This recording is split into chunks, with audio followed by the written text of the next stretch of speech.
오늘은 성령 강림 주일입니다. 이 땅의 모든 교회들의 생일이기도 하죠.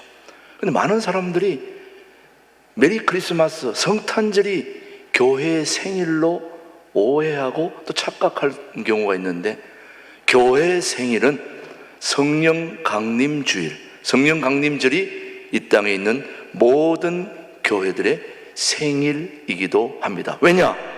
오순절 성령 강림 사건을 계기로 복음이 전 세계로 퍼져나가게 된 결과 이 땅에 교회들이 세워졌기 때문입니다. 그러니까 교회의 생일은 언제라고요? 성령 강림절. 성령 강림이 아니었다면 오늘날 교회는 존재하지 않았을 것입니다. 성령 강림은 그런 점에서 매우 중요한 의미를 가지게 되는 겁니다. 다시 말하면 내가 이제 너희와 항상 세상 끝날까지 함께 있겠다고 공식적이고 우주적으로 선포하신 사건이 바로 오순절 성령 강림 사건입니다. 그럼 어쩌면 이 땅의 모든 교회의 시작은 성령 강림 사건이 바로 그날이 되는 겁니다. 오늘 성령 강림 사건은 그런 점에서 매우 중요한 의미를 가지고 있습니다. 오늘 여러분이 매우 중요한 주일에 오신 거예요. 옆에 있는 분 앞에 인사하겠습니다. 오늘 중나는 날 오셨군요. 네. 잘 모르는 것 같아서 제가 인사를 이렇게 시키는 겁니다. 자, 비유하자면 성령 강림의 사건은 마치 결혼식과 같습니다. 뭐와 같다고요? 결혼식. 자, 여러분 여기 계신 분들 거의 결혼 다 하셨죠? 예. 결혼식이라는 것이 이제 두 사람이 영원히 함께 살기로 누구 앞에서 서야 합니까? 많은 사람들 앞에서 공식적으로 선언하는 것이 바로 결혼식입니다. 가장 행복한 시간이죠. 그래서 이 결혼식과 성령 강림을 통한 성령 강림주일은 매우 흡사합니다. 세 가지 면에서 공통점을 가지고 있습니다. 결혼식과 성령 강림 사건은 세 가지 면에서 공통점을 갖고 있는데, 첫 번째가 뭐냐? 즐겁다는 것입니다. 결혼식 즐겁지 않습니까, 여러분? 예, 말씀드린 대로 결혼하는 날 신랑 신부가 너무 즐겁고 행복하지 않습니까? 결혼식 날 신랑 신부 안 행복하면 그거 이상하죠. 저는 20년 동안 신혼여행지에서 선교하다가 왔습니다. 그러니 많은 커플들, 여행 오는 커플들을 보고 가이드하고 또 안내하고 또 그들에게 설교도 하고, 20년 동안 얼마나 많은 신혼부부들을 만났겠습니까? 그런데 그 신혼부부들을 보면은 만나면 너무너무 행복한 거예요. 서로 껴안고 같이 안 보이는 대로 다니고부터 시작해서 해변으로 뛰어다니고 그 모습들을 보면 그렇게 행복할 수가 없어요. 예, 여러분, 바로 성령을 받으면 이렇게 된다는 거예요. 즐겁다는 거예요. 행복하게 된다는 거예요. 여러분, 성령 처음 받았던 사람 생각해 보세요. 얼마나 즐겁고 기쁘고 좋습니까? 마치 길거리에서 돈 주선 사람처럼 너무 행복한 거예요. 너무 즐겁고 그때가 바로 성령 받았던 때를 생각해 보면 너무너무, 바로 결혼식도 즐겁다는 것, 성령 받는 것도 즐겁고 기쁘다는 거예요. 이 두 가지가 매우 닮았습니다. 여러분, 성령을 받으면 우리는 너무너무 행복하고 즐겁죠. 또 그렇게 돼야 되는 것이고요. 자, 그러면 결혼식과 성령 강림 사건이 첫 번째는 즐겁다는 게 닮았고 또 공통점이라면, 두 번째는 뭘까? 괴롭다는 것입니다. 괴롭다, 고통스럽다. 여러분, 신혼부부가 너무너무 행복하고 좋았는데 결혼식 마치고 신혼여행 마치고 돌아와서 일상생활이 좀 적응이 되고 나면 그때부터는 이제 즐거움은 어느새 사라지고 뭐가 시작됩니까? 고통이 따라옵니다. 서로 의견이 충돌이 일어나고 그 틈바구니에서 괴로워할 때가 한두 번이 아니죠. 즐거웠던 그 순간이 언제 있었나 할 정도로 서로 의견이 맞지 않고 충돌하고, 그래서 왜 양말을 벗어서 통에 집어넣지 않고 이쪽 한쪽 저쪽 한쪽 던지느냐부터 시작해서 고추장을 왜 안에서부터 떠서 먹어야지 밖에까지 발라가면서 먹어야 되느냐라는 것부터 시작해서 어마어마한 고통들이 시작되는 거죠, 여러분. 예. 오늘 그 고통들을 참고 여기까지 오신 모든 남성분들을 저는 지지하고 응원합니다. 박수는 안 나오네 그러대요. 우리 남성들, 예. 정말 오늘 여러분들이 여기까지 버티고 온 것은 하나님의 은혜라고 생각됩니다. 예, 많이 동조해 주시네요. 너무 감사합니다. 저는 저만 그런 줄 알았더니 여러분들도 같은 심정이군요. 마찬가지로 성령을 받으면 고통이 따라오게 되는 겁니다. 왜? 육의 법과 성령의 법이 서로 마음속에서 충돌을 일으키기 때문에, 갈등하기 때문에, 사실은 이제까지는 죄에 대한 거부감이 없이 그렇게 살아왔던 저와 여러분들이 성령님이 우리 가운데 오시고 임하게 되니까 죄가 보통 문제가 아니라는 거예요. 갈등하게 되는 겁니다. 죄에 대한 거부감 느끼게 되는 것이고요, 성령을 받은 다음에는 죄를 사랑하는 마음과 성령을 따르는 마음의 법이 서로 충돌을 일으키고 갈등을 일으키면서 그 사이에서 우리는 엄청난 고통을 당하게 되는 겁니다. 결혼식 하고 난 뒤에 즐거움은 사라지고 고통이 수반되듯이 성령도 임하기 전까지는 너무 좋았는데 성령을 제대로 받고 보니까 내가 죄의 법을 너무 따르고 있구나, 이건 잘못됐구나, 이런 충돌이 일어나면서 고통을 느끼게 된다는 것이 공통점입니다. 동의가 되십니까? 예. 또 하나 매우 중요합니다. 결혼식과 성령 강림절의 세 번째 공통점은 뭘까? 바로 자기 희생과 말할 수 없는 인내가 필요하다는 것입니다. 예. 그렇다고 여러분, 결혼한 부부가 갈등 속에서 자기를 희생하고 인내하지 못하면 그 결혼 생활은 오래 갈 수가 없고 결국 이혼하고 파경하게 되는 거죠. 오늘 여기 계신 분들은 결혼 생활의 즐거움이 사라지고 고통이 오고 있음에도 불구하고 그 고통과 시련과 아픔을 잘 참고 인내하고 받아들이고 희생하고, 그래서 오늘 여기까지 온 거 아닙니까, 여러분? 애쓰셨습니다. 여기까지 오느라고 수고하셨습니다. 성령과 함께하는 것도 바로 마찬가지라는 것을 알아야 합니다. 우리가 죄에 대하여 인내하지 못하고 우리 자신의 육적인 생각들을 죽이지 못하는 한 성령과 함께할 수가 없는 거라는 거죠. 그래서 성령을 받은 다음 성도는 죄에 대하여 인내하며 육의 생각을 죽이는데 최선을 다하지 않으면 우리는 너무너무 힘들게 된다는 말씀입니다. 그러므로 사랑하는 교우 여러분, 결혼은 행복의 완성이 아니라 행복을 만들기 위한 출발이요 시작입니다.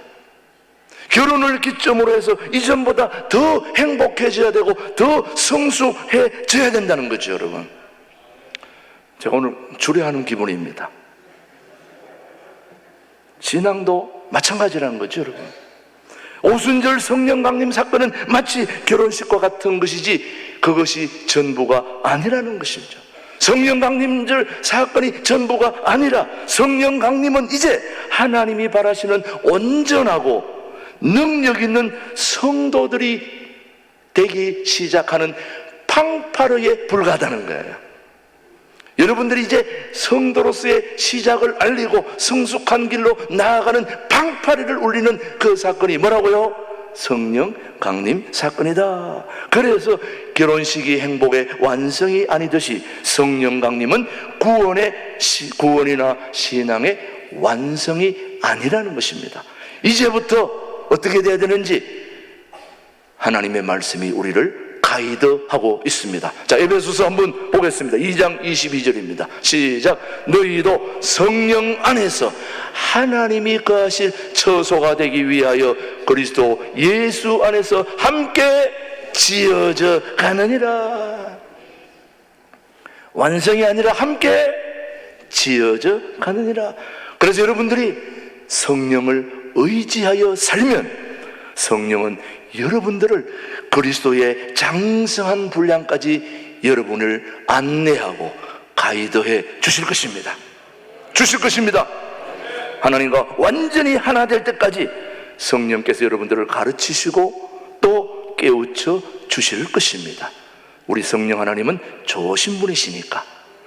사랑하는 교우 여러분, 성령의 도우심을 받으면 우리는 얼마든지 구원과 신앙의 완성을 향하여 날마다 진보할 수 있습니다.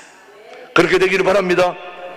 그러면 도대체 성령 강림 사건을 통해서 진리의 성령이 우리 가운데 오시면 어떻게 되는지, 여러분 성령이 오시면 어떤 일이 일어나는지 오늘 여러분 두 가지를 여러분이 꼭 기억하고 돌아가실 수 있게 되기를 바랍니다. 첫 번째, 성령이 오시면, 성령이 우리 가운데 오시면 어떻게 되느냐? 우리를 진리 가운데로 인도하신다는 거죠. 자, 한번 말씀을 보겠습니다. 요한복음 16장 13절입니다. 시작. 그러나 진리의 성령이 오시면 그가 너희를 모든 진리 가운데로 인도하시리니 그가 스스로 말하지 않고 오직 들은 것을 말하며 장래 일을 너희에게 알리시리라. 어디로 인도한다고요? 진리 가운데로. 여러분, 우리의 모든 삶은 진리 가운데로 인도돼야 됩니다. 매우 중요합니다. 우리는 진리를 따라가야 되는데, 여러분 여기서 진리는 누구를 가리킬까요? 누구? 예수님, 지저스 크라이스트, 예수님, 예수 그리스도가 바로 진리입니다. 맞을까요? 자, 요한복음 16장 14장 6절 말씀 한번 보겠습니다. 시작. 예수께서 이르시되 내가 곧 길이요 진리요 생명이니 나로 말미암지 않고는 아버지께로 올 자가 없느니라. 예수님이 바로 길이요 진리요 생명이다.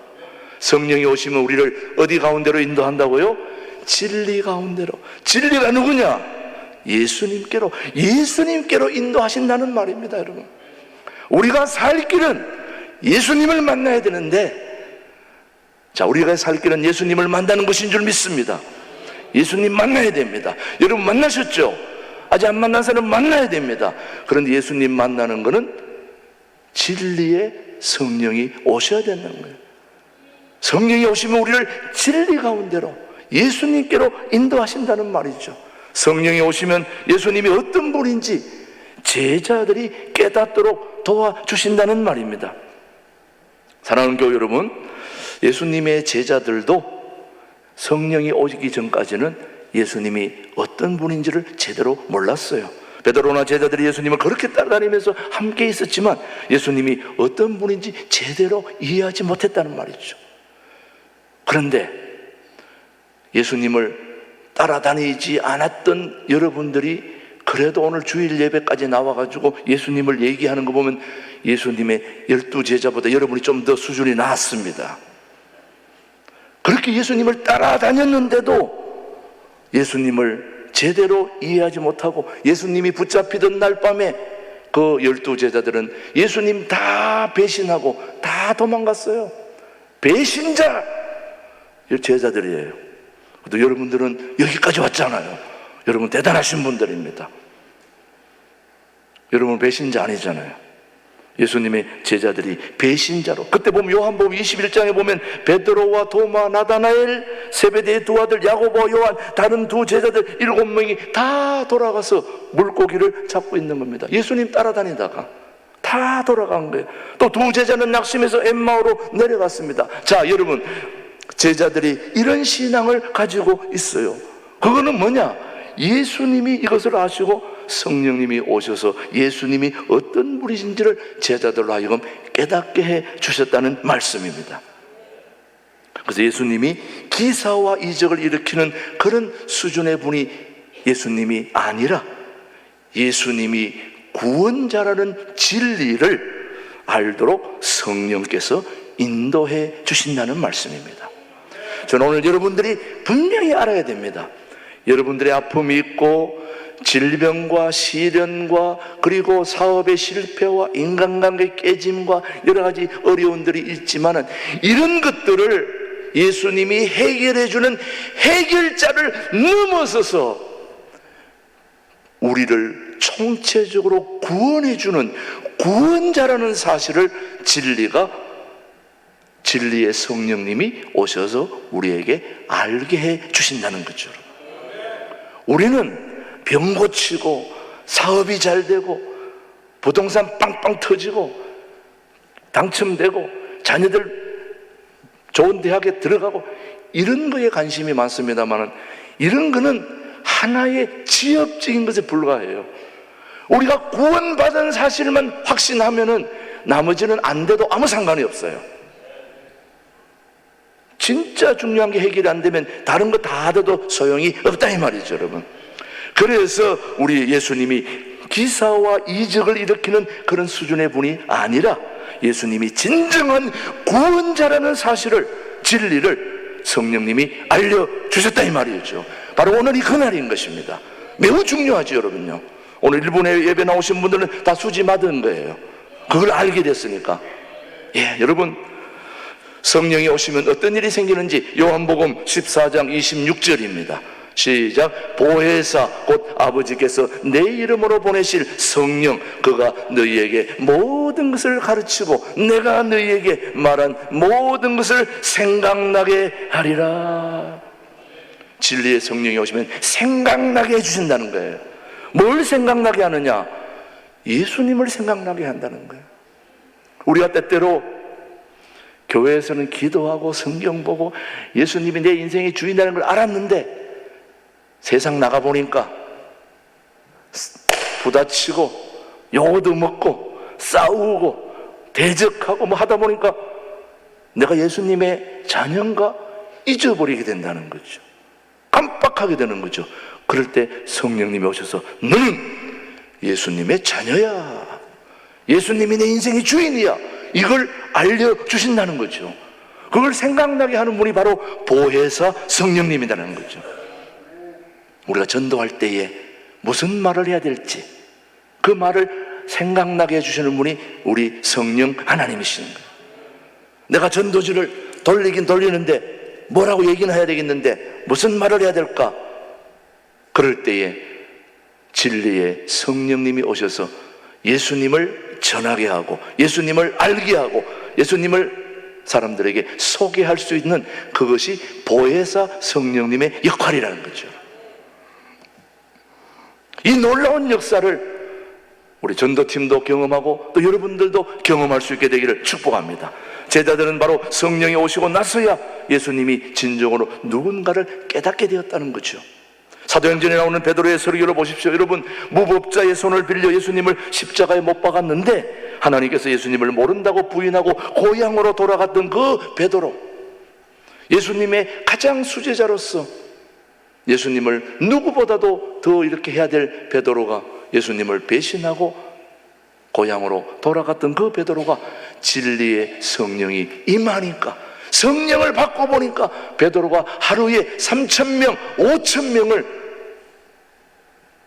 결신시키고 회개하게 만든 엄청난 주인공이 될 수 있었던 것은 베드로가 자기의 능력이나 자기의 수고나 자기의 노하우가 절대 아닙니다. 성령 하나님이 함께 하신 것입니다. 여러분, 베드로는 설교했던 사람이 아니에요. 또 베드로는 그런 학식이나 그런 게 있었던 사람이 아니에요. 그러나 성령이 함께 하시면 자기가 무슨 말을 하는 게 아니라 성령님이 그를 통하여 말씀하게 하시고 전하게 하시고 이끌어 주신다는 말이죠. 내 말은 사람들을 감동시키지 못해요. 내 말은 사람들에게 충격을 주지 못해요. 그러나 성령님이 하시면 감동과 역사를 일으켜 주신 거죠, 여러분. 그 성령님이 하시는 겁니다. 여러분, 베드로의 실력, 베드로의 능력 아닙니다. 성령 하나님이 하신 것입니다. 성령님이 오셔서 예수님이 구세주라는 사실을 깨닫게 해주시고, 성령님이 오셔서 예수님이 하나님의 아들인 것을 깨닫게 해주시는 거죠.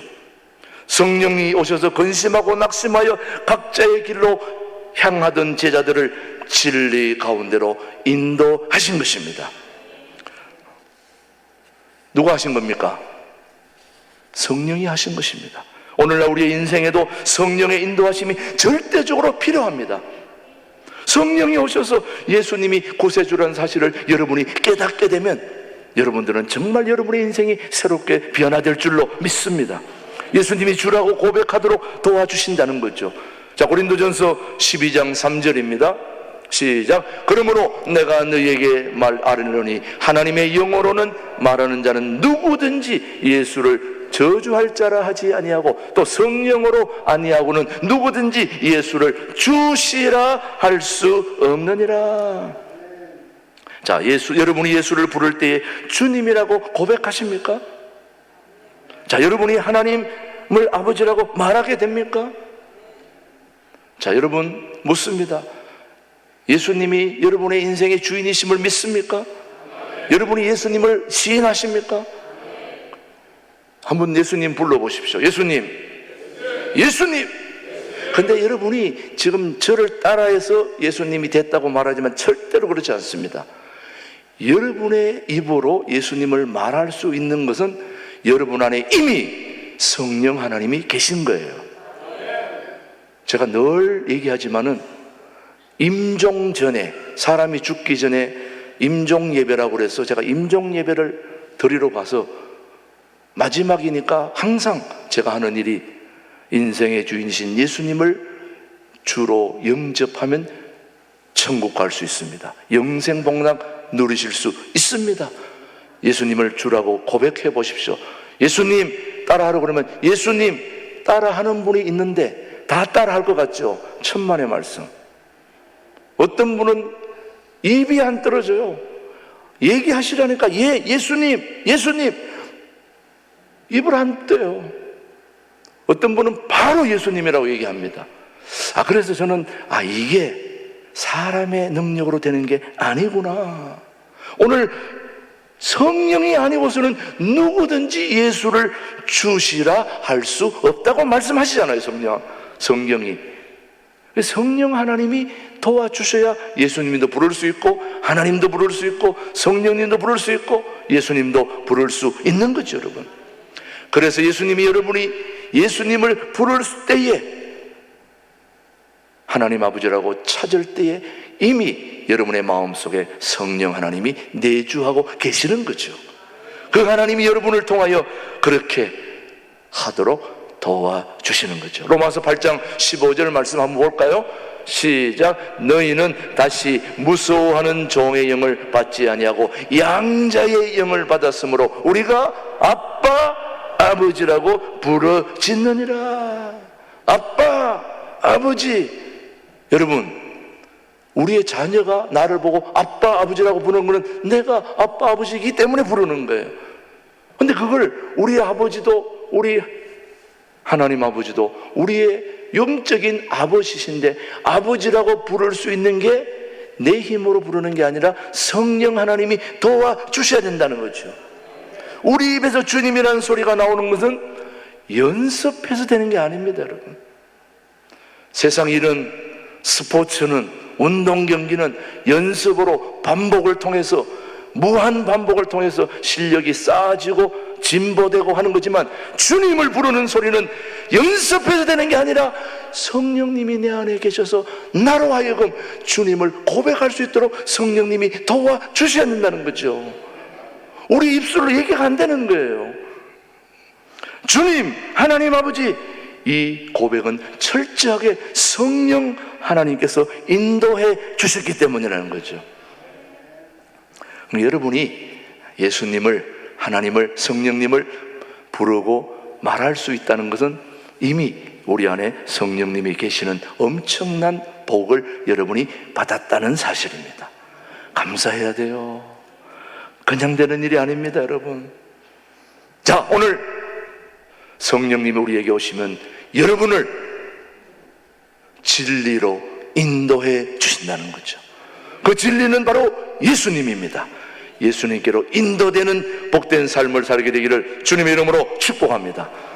두 번째, 장래일을 알려주신다는 겁니다. 성령이 오시면은, 자, 요한복음 16장 13절 말씀입니다. 시작. 그러나 진리의 성령이 오시면 그가 너희를 모든 진리 가운데로 인도하시리니 그가 스스로 말하지 않고 오직 들은 것을 말하며 장래일을 너희에게 알리시리라. 장래일이 뭡니까?